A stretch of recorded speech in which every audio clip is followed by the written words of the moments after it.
Hi guys! For today's cooking serye, let's cook pork sinigang. And here are the ingredients. I will use pork belly for today's sinigang. I started by pan frying the pork bellies para mas mabilis siyang lumambot.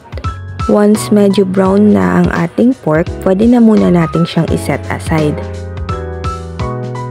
After pan frying, sinunod kong igisa ang sibuyas at kamatis. Mas gusto ko yung ganito kasi mas gumagabas yung flavor nila. Then, I added the pork na pinan-fry natin. And then, I added water and patis for natural flavoring. Cover and let it simmer until the pork is tender. Then, let's add labanos and gabi. Add additional water if gusto nyo ng maraming sabaw, pero optional lang yan. Let it simmer for a few more minutes, then let's add other vegetables like sitaw and okra.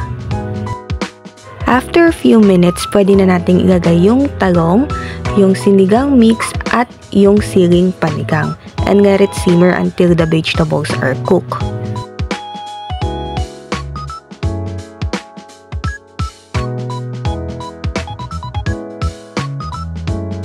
Once luto na ang mga gulay, pwede na nating i-add ang kangkong.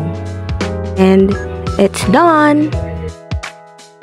And that's all for today's cooking serye. Happy eating!